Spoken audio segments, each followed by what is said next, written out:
beberapa yang menyampaikan ada kegiatan juga karena sehubungan dengan keluarga, Bapak Ibu.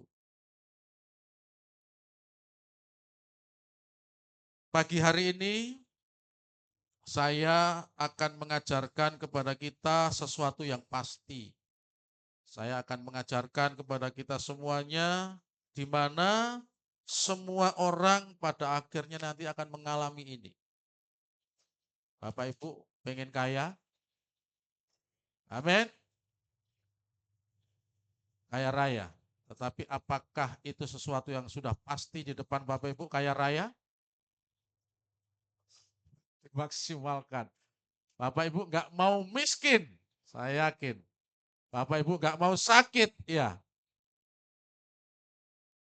Tetapi apa yang mau kita pelajari hari ini itu adalah sesuatu di mana kita semua itu nanti akan mengalami.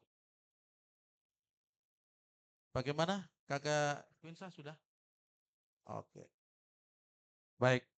Tema pada pagi hari ini yang mau saya sampaikan kepada kita semua adalah hidup maksimal. Ya. Namanya maksimal itu sesuatu yang di atas rata-rata. Ya. Jadi bukan hidup loyo. Ya, hidup maksimal ada hidup di mana hidup kita itu di atas rata-rata. Kenapa kita harus hidup maksimal? Ya mumpung selagi masih ada kesempatan, Bapak Ibu.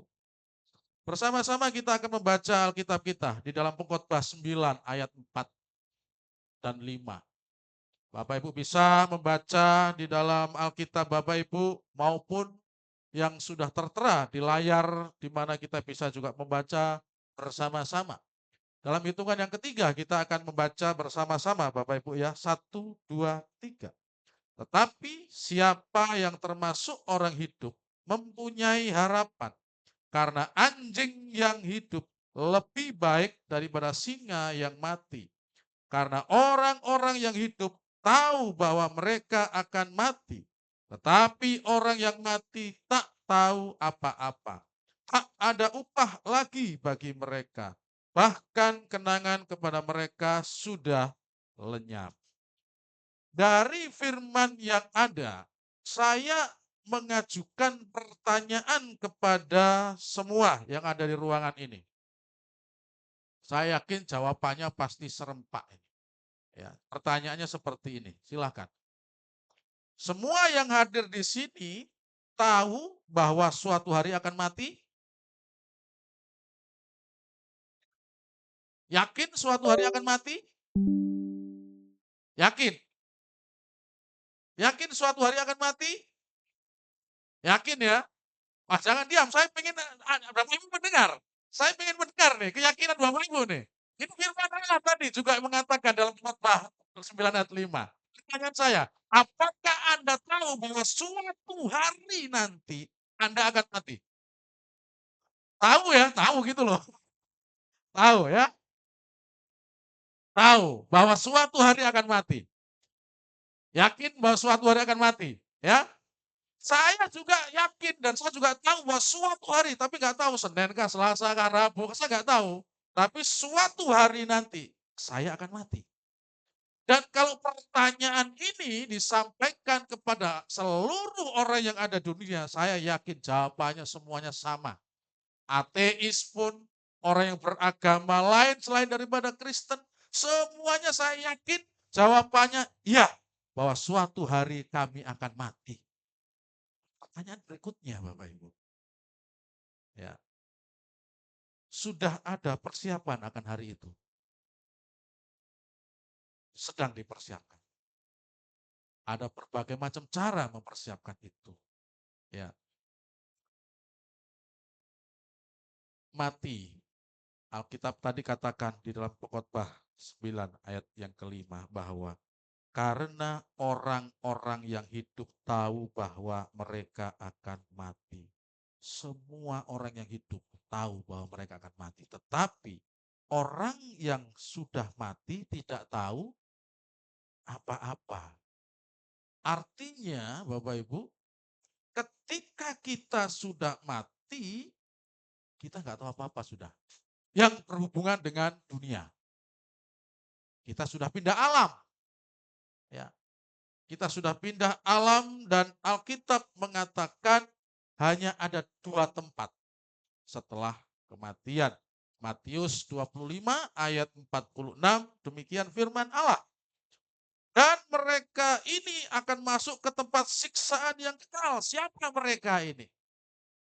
Kalau konteks yang ada di sini adalah orang-orang yang tidak melakukan apa yang menjadi firman Allah. Di saat ada orang kelaparan, di saat ada orang yang membutuhkan pertolongan, mereka tidak peduli akan hal itu. Artinya orang-orang yang tidak mengaplikasikan firman Allah di dalam hidup, ketika mereka mati, mereka akan ada dalam suatu siksaan yang kekal. Tetapi orang benar ya akan hidup di dalam suatu kekekalan atau hidup kekal bersama dengan Allah. Nah, tadi Bapak Ibu saya tanya, ketika saya tanya yakin atau tahu bahwa suatu hari nanti akan mati, saya ini ingin mempraktekkan Bapak Ibu. Ada yang mau jadi sukarela enggak ke depan? Oh, jangan cewek. Saya ingin cowok. Sabar, Rimes. Ayo ke Rimes ini. Saya minta tolong yang laki-laki aja. Mungkin layar yang jauh aja supaya kelihatan. Ini saya akan singkirkan dulu. Aku minta kursi 3. Ya, Pak Kevin besar toh. Sini. Ya, ya ada ke sana saja. Kira-kira 3 atau 4 ya. Rimes kok bisa tidur di sini? Iya, posisi. Nah, saudara. Saudara, kalau seandainya kita nanti posisi seperti ini, di sini mungkin ada istri, ada anak, ada cucu, ada pimpinan, ada bawahan, ya. Dan mereka bersedih akan saudara. Reaksi saudara apa yang posisi seperti ini? Kok diam? Ya dulu. Nah, saudara, kok diam ayat? Diam dulu. Saudara, biasanya ketika ada di dalam peti, itu pendeta itu kadang-kadang berbohong karena nggak enak sama keluarga. Kalau orang yang meninggal itu nggak pernah ke gereja, ya, terus hidupnya itu dibuat mabuk, dibuat tidak baik, itu pendeta akan menyaksikan kehidupan orang ini susah. Paling-paling Bapak Ibu, almarhum saudara Rimes ini orang yang baik. Dalam hati ini, baik apanya? Minimal saudara pernah saya katakan ketika saudara hidup kalau mati jangan membuat susah buat Tuhan untuk berbohong. Ya. Karena mau mengatakan jujur nanti saudara keluarganya tersinggung. Ya toh, wah Pak Gembala ini bagaimana? Saudara, ketika ada dalam posisi ini, akan ada suatu kesaksian yang akan dipilih oleh hamba Tuhan untuk menjadi berkat bagi orang-orang yang hadir. Saudara, almarhum Rimes adalah orang yang memegang iman sampai akhir di dalam kehidupannya.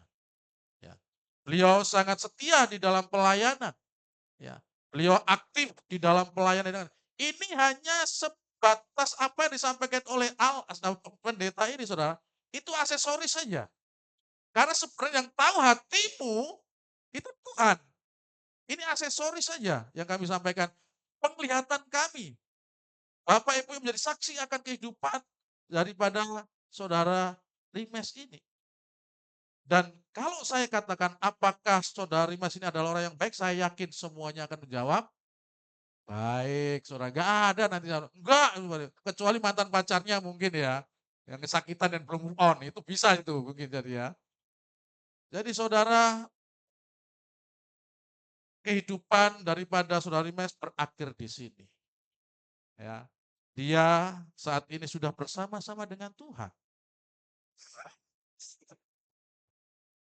Kok jangan ketawa, nanti lari ya. Tapi saudara ketika seperti ini, saat ini memang kita bisa ketawa. Tapi coba bayangkan saudara yang ada di posisi di dalam peti, dikelilingi oleh anak, oleh istri. Semuanya sudah selesai saudara. Kasih sayang suami, kasih sayang istri, anak, pekerjaanmu, gajimu, masih ada pensiun, istri atau suami. Tetapi semuanya itu akan selesai. Lah sudah siap nggak kita untuk menghadapi hari itu? Padahal hari itu datangnya seperti pencuri. Kita tidak ada yang tahu, saudara. Oma, istri ibunya eh, istri saya, pagi masih ke pasar, masih belanja, masih membuat sambal pecel untuk suaminya. Lalu dia buat kopi, duduk sebentar, Tuhan panggil. Tanpa ada mengalami sakit yang istilahnya parah. Dan kita nggak tahu. Dan ada teman saya pendeta, itu mengatakan, bro, dia tidak mengucapkan selamat berduka cita. Dia mengucapkan selamat bersuka cita untuk Oma. Saya, oh betul juga ini. Beliau kan sudah umur 70 tahun ke atas, sudah bertemu dengan Tuhan, bro. Selamat bersuka cita untuk Oma. Ya, ya betul juga gitu ya. Dan saya renungkan itu, saudara. Udah nanti ketiduran nanti, saya nanti ikut lama ketidur nanti. Terima kasih, dibalikan. Ya, nanti ketiduran di depan nanti ya. Saudara, ya, terima kasih Kak Rimes dan terima kasih Pak Kevin untuk bantuan propertinya. Ya, kita semua akan mengalami seperti itu, saudara. Ya, dan hanya ada dua tempat Alkitab katakan orang yang akan menempatinya adalah orang-orang jahat itu akan ada di dalam suatu siksaan kekal dan orang-orang benar itu akan ada di dalam suatu kehidupan kekal bersama dengan Allah. Pertanyaannya adalah bagaimana supaya kita masuk di dalam kehidupan yang kekal bersama dengan Allah. Nah ini yang perlu kita pelajari. Saya yakin semuanya tahu beriman kepada Kristus. Ya, pasti jawabannya itu. Tapi berdasarkan dengan teks yang ada ini dan berdasarkan dengan tema yang kita pelajari, hidup maksimal, Bapak Ibu, ada 3 cara dari teks yang kita baca dalam Pengkhotbah 9 ayat 4 sampai 5 tadi.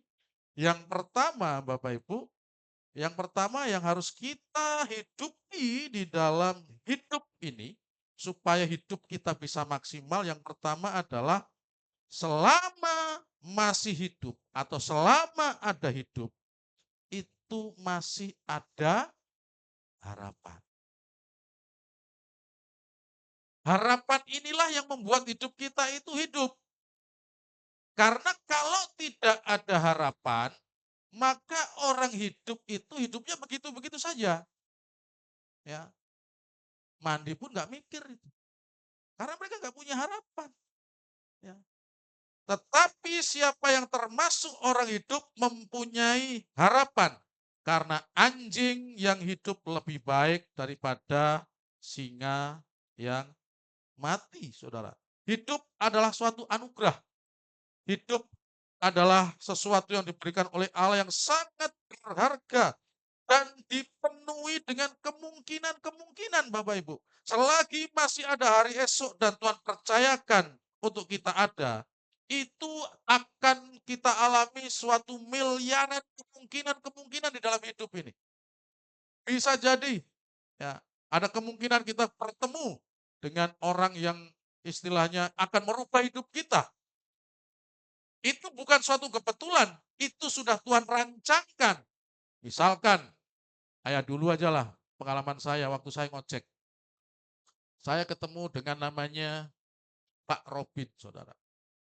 Waktu saya ngojek dan saya menanyakan kalau ada pekerjaan. Dan dia, kau masukin lamaran saja. Saya masukin lamaran, saudara, 1 tahun baru dipanggil. 1 tahun baru dipanggil saya. Ya, saya pikir setiap bulan nunggu, mungkin bulan depan. Belum, mungkin bulan depan. Belum juga, saudara.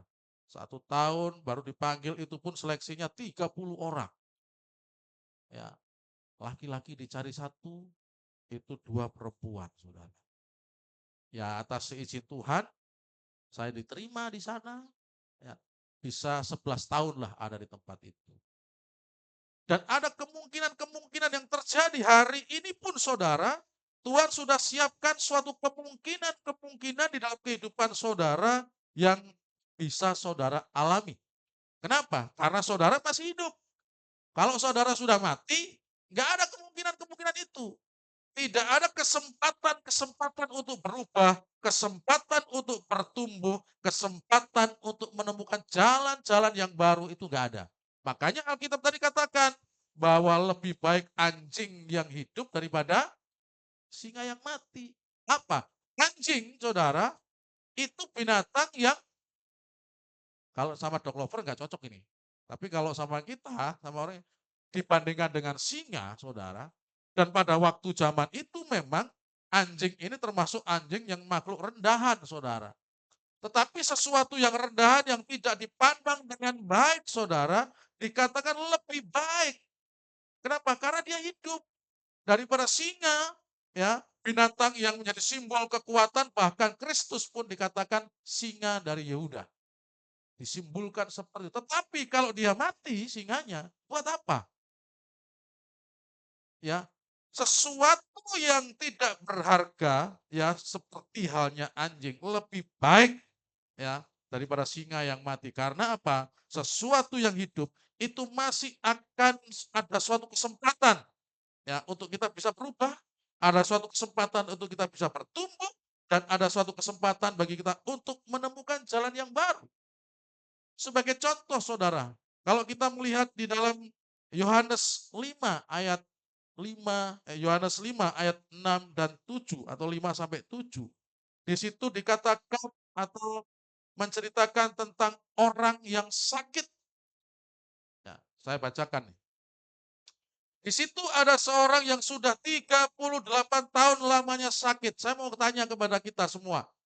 Orang ini ayat 5 ini ya. Di situ ada seorang yang sudah 38 tahun lamanya sakit. Ini 38 tahun ini sakitnya atau 38 tahun hidupnya? Selama hidup atau sakitnya saja 38 tahun? Sakitnya saja. Berarti saudara, orang ini hidupnya lebih daripada 38 tahun, kan begitu. Artinya sebelum 38 tahun masa sakitnya ini dia mengalami kesehatan, bisa jadi. Ya. Dia mengalami hidup normal, bisa jadi. Tetapi hidup normal itu direnggut dengan suatu sakit. Dan Alkitab katakan 38 tahun dia sakit. Orang yang sakit seperti ini tahunan ini saudara, kira-kira capek enggak? Bosan enggak? Keluarganya bosan enggak? Keluarganya capek enggak saudara? Pasti. Tetapi orang ini masih memiliki harapan. Meskipun harapannya tipis dan dia tidak tahu bahwa dari mana datangnya harapan ini. Dia memang sampai dengan detik itu masih ada di pinggir kolam.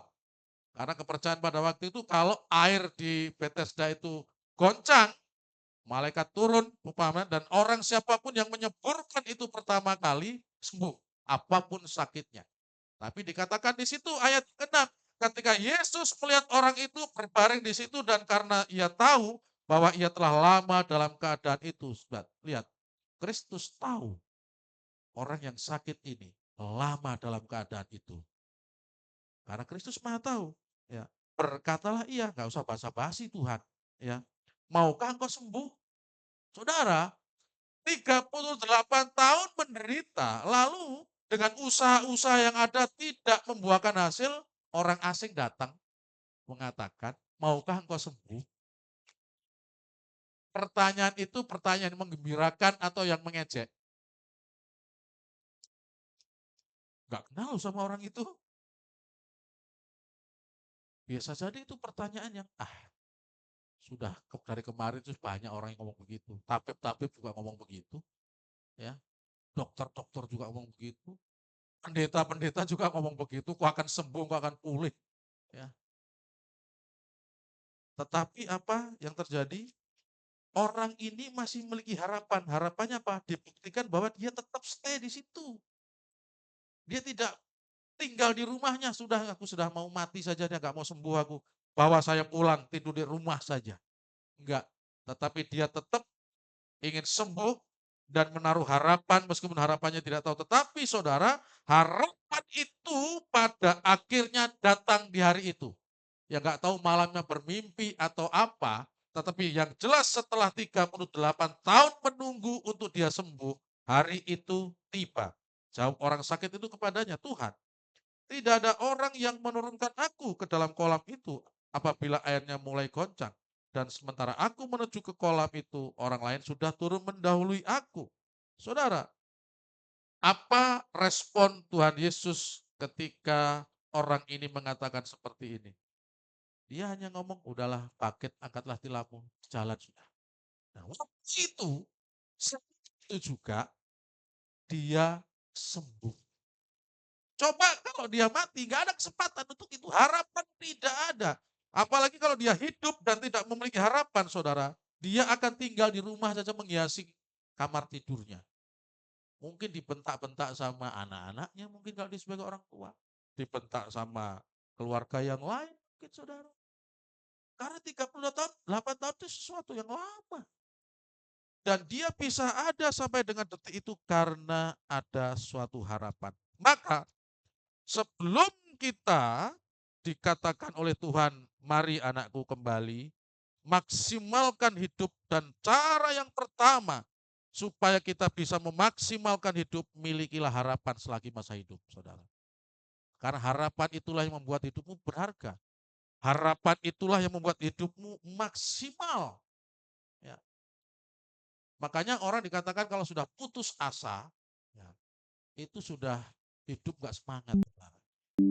Saudara yang sudah berkeluarga pernah putus cinta? Pernah? Sering. Ada yang sering nih saudara. Artinya pas lagi sayang-sayangnya gitu ya. Sudah merancangkan ini itu, tiba-tiba kita akhiri aja hubungan ini. Saudara, itu langsung tidur nggak nyenyak, makan nggak enak, seperti nggak ada harapan. Ya, diajak makan teman, enggak kau makan sudah, saya di rumah saja. Meratapi nasib, saudara. Harap nggak ada. Ya, tapi kalau harapan, baik engkau putus aku hari ini, tapi besok lusa-lusa akan ada penggantinya yang lebih daripada engkau. Atau kamu putus hari ini, aku mau tahu alasannya apa. Biar aku perbaiki itu semuanya. Ini masih ada harapan. Apa? Karena pegang harapan dan dia akan berusaha. Tetapi kalau enggak, saudara langsung lemes. Ya, puasa dipaksa. Karena gak ada makan, gak ada tidur, saudara. Puasa dipaksa, saudara. Pernah ngalami seperti itu? Uh, luar biasa. Puji Tuhan. Ya, puji Tuhan. Ya, dan saya nggak mendoakan Anda mengalami itu ya. Puji Tuhan. Yang kedua, saudara, bagaimana supaya kita bisa maksimal dalam hidup ini dan bisa, saudara, ketika Tuhan panggil kita ada di suatu tempat, di mana tempat itu adalah tempat hidup bersama dengan Allah. Yang kedua adalah miliki pemikiran seperti ini. Selama ada hidup, ada kesempatan untuk bersiap-siap menghadapi kematian. Ya. Karena orang-orang yang hidup tahu bahwa mereka akan mati. Itu pengkhotbah, itu Salomo di dalam hikmat Allah menuliskan kepada seluruh manusia di seluruh dunia, termasuk kita pada pagi hari ini. Ya. Maka selama ada hidup, saudara, ada kesempatan bagi kita untuk bersiap-siap menghadapi suatu yang namanya kematian. Karena kematian itu adalah sesuatu yang akan datang. Betul? Maka ketika kita tahu bahwa sesuatu yang akan datang itu akan datang, nah kita bisa menyiapkan. Gitu loh. Ya. Tadi saya tanya, apakah saudara tak mengerti atau saudara menyadari bahwa suatu hari nanti saudara akan mati? Iya. Pertanyaannya, itu kan sesuatu dan suatu hari yang akan datang. maka ada kesempatan bagi kita untuk menyiapkan diri menghadapi hari itu. Nah, apa persiapannya? Kan begitu. Kalau saudara bingung, kalau saudara masih gerambiang, itu orang Jawa apa Bu Sari itu gerambiang? Itu bahasa ini jadi bahasa Inggris itu, gerambiang. Pikiran yang tidak berkonsentrasi begitu ya. Nah, mari pagi hari ini saya akan sampaikan kepada kita, paling tidak membantulah dengan 3 poin ini untuk persiapan kita menghadapi hari H. Yang pertama, saudara, berdamailah dengan Allah. Ya. Tidak ada persiapan yang terbaik, saudara, untuk menghadapi hari mati selain daripada kita berdamai dengan Allah. Kenapa? Semenjak manusia jatuh di dalam dosa, manusia itu menjadi seterunya Allah. Manusia menjadi lawannya, ya tanda kutip ya, menjadi oposisinya Allah karena dosa. Dan orang yang berdosa, sepenuhnya Allah itu tempatnya tidak di surga. Tempatnya itu di neraka. Maka satu-satunya cara supaya kita bisa menempati bersama dengan Allah, maka kita harus berdamai dengan Allah. Bagaimana cara berdamainya dengan Allah? Puji Tuhannya saudara. Ini teologi yang sangat bagus, itu adalah teologinya orang Kristen saudara. Karena teologi daripada kepercayaan-kepercayaan lain, itu lebih banyak mengandalkan inisiatif daripada manusia itu. Tetapi teologi kekristenan, Allah tahu bahwa manusia yang berdosa ini tidak akan mampu dengan usahanya sendiri untuk kembali kepadanya, maka Allah membuka opsi baru. Ya, niatan baru yang diinisiatif oleh dia sendiri. Maka dia memberikan suatu pribadi untuk menjadi pendamai bagi pihak yang berseteru. Manusia berdosa, Allah kudus. Dosa dengan kudus tidak bisa bertemu. Maka harus ada pendamai. Ada orang di tengah yang bisa mempertemukan itu. Maka Allah berinkarnasi menjadi manusia di dalam Kristus Yesus.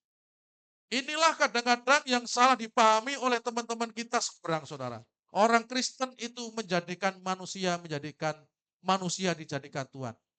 Bukan, saudara. Yang adalah Tuhan menjadi manusia. Mungkin nggak Tuhan menjadi manusia? Mungkin. Tetapi kalau manusia menjadi Tuhan, nggak mungkin, saudara. Tetapi kalau Tuhan menjadi manusia, mungkin. Dan Roma 3 ayat 25 dikatakan, Kristus Yesus telah ditentukan Allah menjadi jalan pendamaian karena ini dalam darahnya. Hal ini dibuatnya untuk menunjukkan keadilannya.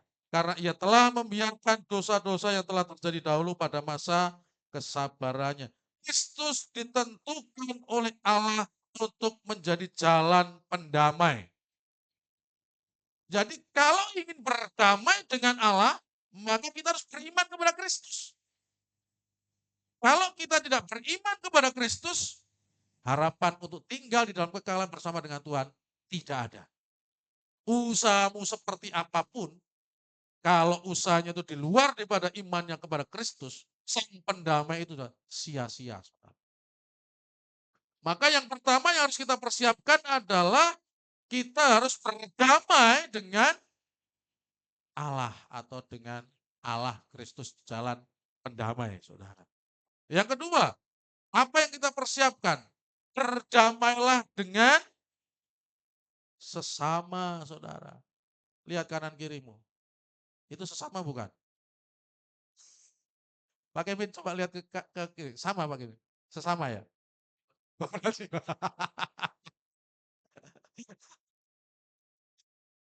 Ya, saudara. Ya, berdamai dengan sesama. Matius 5 ayat 23 sampai 24.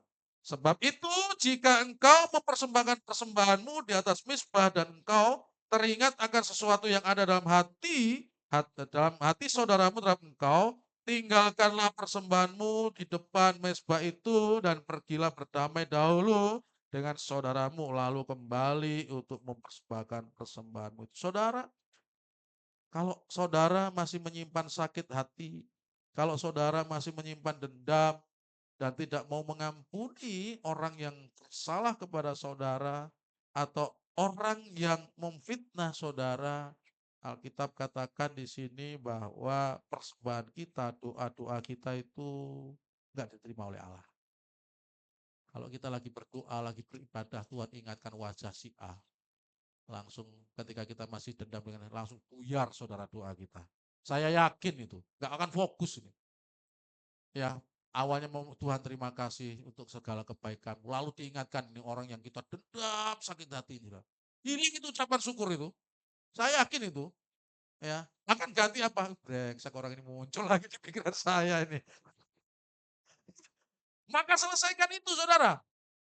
Kalau saudara nggak selesaikan saudara, berarti saudara tidak menjadi pelaku firman Allah. Dan saudara sudah barang tentu itu menjadi seteru dengan Allah. Karena orang yang beriman kepada Kristus, pendamai itu adalah orang yang melakukan firman-Nya. Ya, orang yang melakukan firman-Nya. Kalau saudara nggak melakukan itu, maka saudara tidak menjadi pelaku firman. Ya, Pak Gembala, tempatnya jauh, dia di Sumatera. Kan ada telepon sekarang, ada WA. Urusan beliau respon atau tidak, itu bukan bagianmu. Bagian kita adalah berinisiatif untuk menyelesaikan. Kalau yang bersangkutan tidak mau dan itu urusan dia dengan Tuhan. Sudah bukan dengan kita. Maka kalau kita sudah berdamai dengan Allah, minta maaf kepada orang itu saudara, gampang saudara. Karena kita beres dengan Tuhan. Dan kita nggak akan malu saudara dengan kesalahan kita. Karena kita beres dengan Tuhan. Tetapi kalau kita belum berdamai dengan Allah, saudara mau minta maaf sama orang susah. Kita masih ungkit-ungkit, dia yang salahmu. Ya, aku nggak ngapa-ngapain kok. Ya, biarlah dosa ditanggung dia. Saudara, tapi kita tahu kebenaran ini. Ya, kita harus selesaikan itu. Yang ketiga, apa yang perlu kita persiapkan? Yang ketiga yang perlu kita persiapkan adalah berdamai dengan diri sendiri. Ya, harus berdamai dengan diri sendiri. Kita diciptakan unik, saudara. Harus mampu berdamai dengan diri sendiri. Dulu, ya saya ini orang yang tidak, perekonomian orang tua juga nggak bagus, saudara. Kalau saudara melihat gigi saya ini kan hancur. Ini bekas apa namanya jerawat juga. Kalau Kaisang kan dulu juga gingsul, kan hilang sekarang. Karena ini orang hanya presiden, tetap baik saudara. Saya dulu sempat minder saudara, bikin teman-teman itu bagus, kok seperti itu. Nah kami, saya pribadi, saya sempat minder saudara. Ya, kalau sekolah kadang-kadang saya diem, apalagi kalau guru bicara masalah kesehatan, bicara masalah gigi, wah itu sudah hancur saudara. Ya, tetapi dengan berjalannya waktu dan firman Allah saudara itu menghidupi hidup saya bisa berdamai dengan kekurangan yang ada dalam diri saya. Setiap kita pasti memiliki kekurangan-kekurangan, betul? Di dalam fisik kita, di dalam mental kita, itu saudara pasti ada kekurangan, namanya kita manusia. Ada yang nggak suka dengan apa yang namanya ini? Terlalu besar, ya, maka nggak pede. Ada, saudara. Ya. Tetapi saudara, kita harus mampu berdamai dengan diri sendiri. Orang yang bisa berdamai dengan diri sendiri, itu orang yang juga apapun yang terjadi, itu dia bisa mengucap syukur. Tuhan terima kasih untuk kekurangan-kekurangan yang ada. Maka Efesus 5 ayat 20 dikatakan, ucaplah syukur senantiasa atas segala sesuatu dalam nama Tuhan kita Yesus Kristus kepada Allah dan Bapa kita. Ucaplah syukur senantiasa. Senantiasa pernah saya sampaikan, ini berbicara waktu saudara. Pagi, siang, sore, malam, pagi, siang, sore, malam. Kita harus mampu mengucap syukur. Segala sesuatu berbicara masalah keadaan, susah, senang, diberkati, rugi, sakit, sehat. Kita harus mampu saudara untuk mengucap syukur kepada Allah. Maka untuk menghadapi hari H, saudara, di mana hari kita akan mati, tiga hal ini persiapkan dengan baik. Maksimalkan selagi masih ada waktu. Berdamailah dengan Allah, berdamailah dengan sesama, berdamailah dengan diri sendiri, saudara. Dan dipastikan ketika ini saudara kerjakan dengan baik dan dengan benar, meskipun sempurna miliknya Allah, saudara ketika Tuhan panggil, saudara tutup mata meninggalkan dunia, dan saudara buka mata langsung melihat Kristus, dan dibawa oleh Allah ke Firdaus. Ketemu dengan penjahat sebelah kanan Tuhan itu. Saudara, sama-sama di sana. Maka yang ketiga,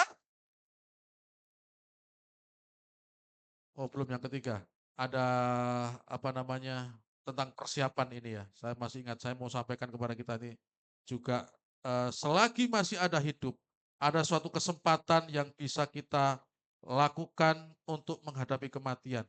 Saya ambil contoh saudara, itu Petrus dan Yudas. Kita semua tahu kok tentang ceritanya ini ya.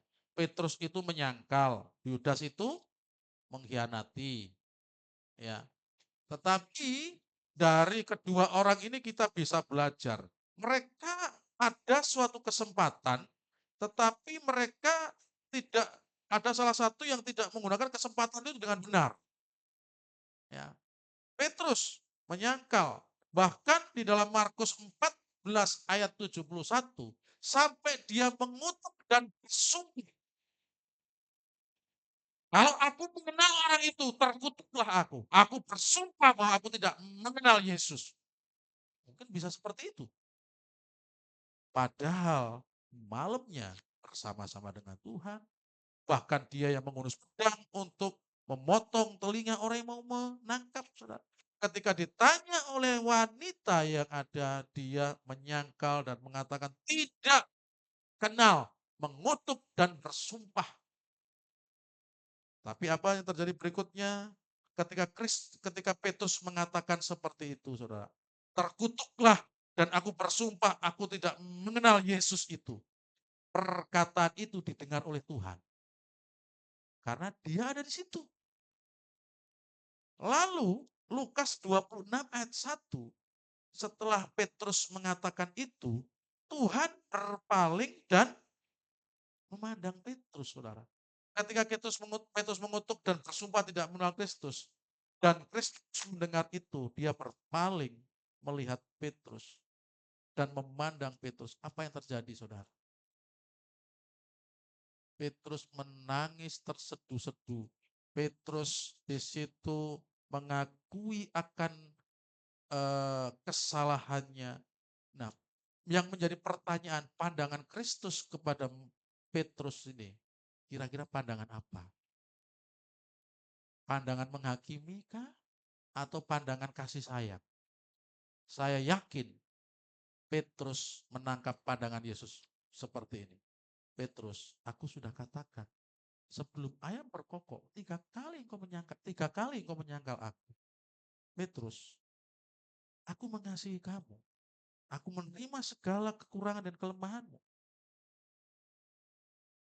Petrus melihat karakter Yesus yang mengampuni dari pengalaman selama 3 tahun setengah berjalan, yang tidak mengajarkan kekerasan, lalu pribadi Kristus itu ditangkap oleh Petrus, maka Petrus menangis terseduh-seduh di situ dan dia bertobat. Ada kesempatan bagi dia dan dia pakai dengan baik. Lalu dia terselamatkan, saudara. Ya. Beda dengan si Yudas, saudara. Si Yudas ini mengkhianati. Ya, slide-nya lanjut. Si Yudas ini mengkhianati. Apakah Yudas juga menyesal? Menyesal, saudara. Ya, Matius 27 ayat 3 dan 4 dikatakan begini. Pada waktu Yudas yang menyerahkan dia melihat bahwa Yesus telah dijatuhi hukuman mati. Menyesalah? Iya, iya sampai dimaksud sini.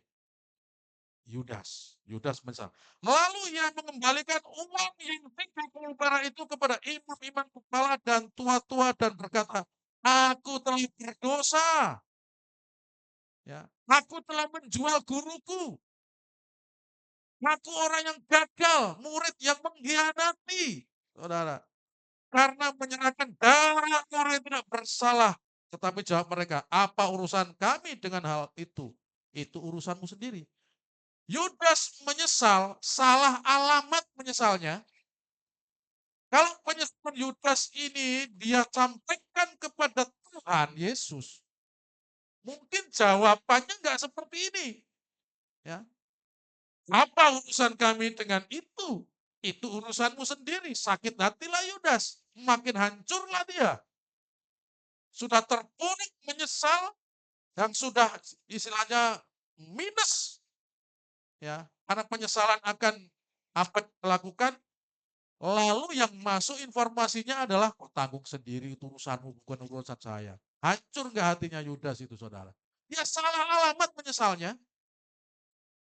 Kalau dia datangnya kepada Kristus, saudara, dan dia dengan berani, masih ada kesempatan bagi dia. Ketika Yesus disalib, dia bisa datang ke bawah salib itu. Dan dia bisa mengatakan itu semuanya. Atau ketika Kristus memikul salib di jalan, dia bisa datang menghampiri Yesus. Aku minta maaf, aku telah mengkhianati, kau ampuni. Bisa, saudara. Ada kesempatan bagi Yudas. Tetapi Yudas nggak pakai itu. Dia menyesal dan dia katakan itu di hadapan orang-orang Farisi. Orang yang salah. Seberapa sering kita melakukan penyesalan, lalu kita melakukan itu di hadapan orang yang salah. Malah down saudara kita. Maka karena psikologisnya yang sangat tertekan, ya, sama orang-orang Farisi dia nggak dianggap, dicap pengkhianat, sama murid-murid yang lain dia juga malu mau datang, apalagi datang kepada Tuhan. Tidak ada pilihan bagi dia, padahal kesempatan ada. Tapi kesempatan nggak dia pakai dengan baik. Pada akhirnya Alkitab menulis dan mengatakan dengan jelas, dia gantung diri. Sama saudara, Petrus dengan Yudas, dosanya sama. Ya. Tetapi Petrus menggunakan kesempatan dengan baik dan Yudas kurang tepat.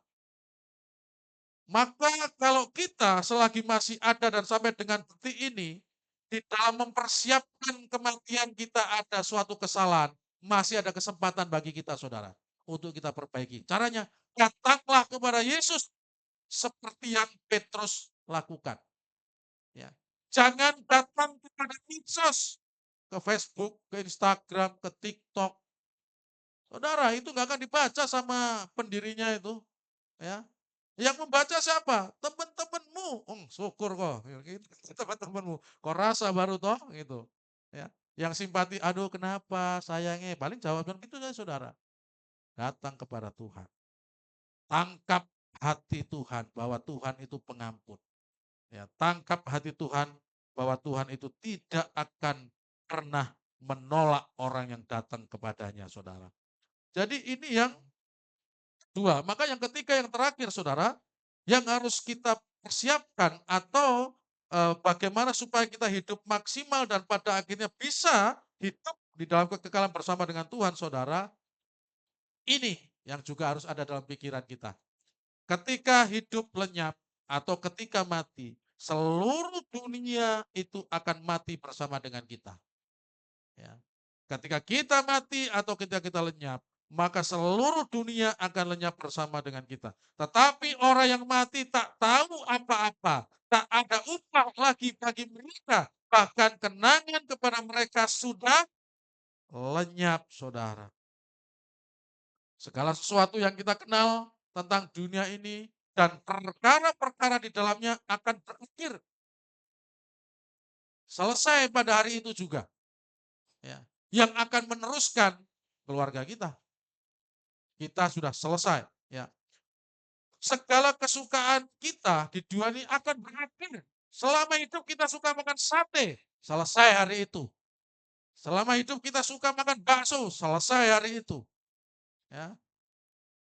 Selama hidup kita suka bekerja, memang kita maniak pekerja, selesai hari itu.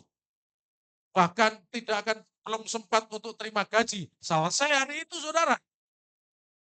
Besok gajian hari ini dipanggil Tuhan, selesai. Ya, selesai.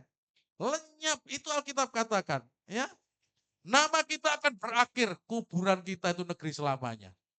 Nama kita akan berakhir. Yang akan mengenang kita paling sampai generasi ketiga atau keempat, saudara. Saya ini buyut saya sudah tidak tahu saya, saudara. Mbah masih tahu. Ya. Dan habis itu sudah dilupakan, apalagi anak saya. Kalau saya nanti dipanggil Tuhan, yang akan mengenang saya siapa? Istri pasti, anak pasti, jemaat iya. Tapi setelah itu turun-turunannya sampai ketiga, saya akan dilupakan, saudara. Hilang nama Dodi. Akan ada Dodi lain, tapi bukan saya. Mungkin sama namanya Dodi Kurniawan. Tapi nggak seganteng ini. Sudah berdamai dengan ini, saudara. Jadi kita harus yakin begitu loh ya. Kalau saya nggak ganteng, Ibu Resti nggak mau sama saya, saudara. Jangan bisa, saudara. Meskipun setiap saya keluar, saudara, Pak, ini anak kah? Waduh, bagaimana ini? Ini istri dikatakan anak lagi. Beberapa pendeta, saudara, yang baru kenal dengan saya begitu. Istri ini kira anak saya. Setua ini kah saya ini? Maka istri saya berjuang untuk merawat saya. Di satu sisi senang, di satu sisi terhina. Aduh, istriku berjuang, Pak, pakai ini. Ngikut saja, saudara.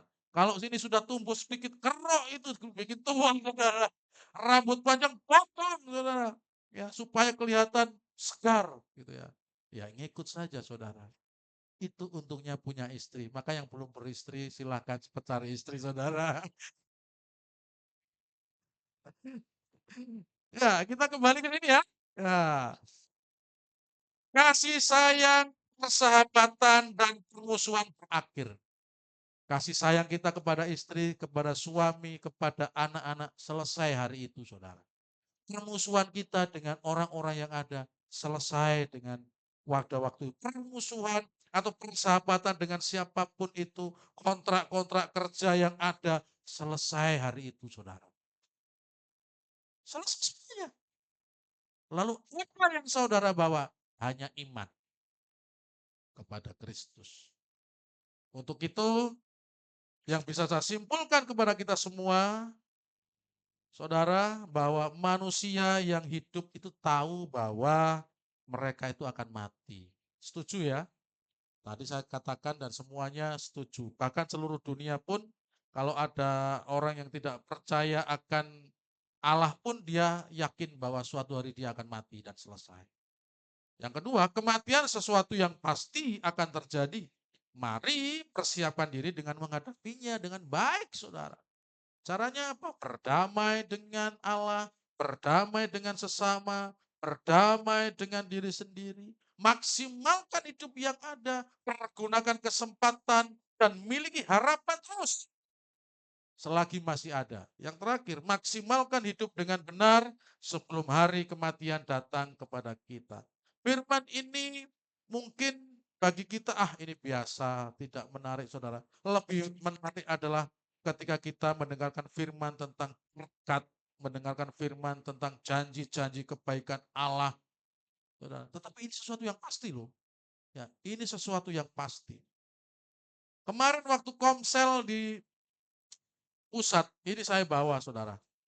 Dan Pak Gembala bilang begini, memang dulu pada waktu saya masih muda, itu yang saya pikirkan adalah saya mau mengerjakan ini, mengerjakan ini, dan nanti ke depan seperti ini, masalah nanti mati itu bukan nanti. Tapi sekarang ketika saya sudah umur begini, hari akan kematian itu semakin mendominasi hidupnya. Ya, apalagi udah sakit, aduh, itu langsung kepikiran. Tapi saudara, memang itulah manusia. Ya, kadang-kadang ketika saya beritakan tentang kematian ini, saudara muda-muda ini, nggak penting Pak Gembala. Mendingan Pak Gembala berbicara masalah eh, cara-cara sukses menurut Alkitab, gitu ya. Atau cara bagaimana supaya dikasih oleh pacar. Oh, yang muda-muda itu menarik mungkin ya. Mungkin seperti temanya Pak Kevin, saya sangat senang itu. Stop protes, jalani proses. Wah, ini lebih sakti ini. Nah, lebih bagus. Saudara, tetapi ini bagi kita semuanya. Kalau saudara ke orang karangan bunga, saudara, kau lihat di sana, ada peti yang ukuran kecil, ada peti yang ukuran agak sedang besar. Kenapa? Karena pembuat peti tahu anak kecil pun bisa mati, saudara. Ya. Dan syarat mati itu tidak harus tua. Syarat mati tidak harus, salah satunya tidak harus sakit. Kita jalan saja saudara. Sudah jalan benar nih, dari belakang orang mabuk, teng, hilang juga kita. Ya.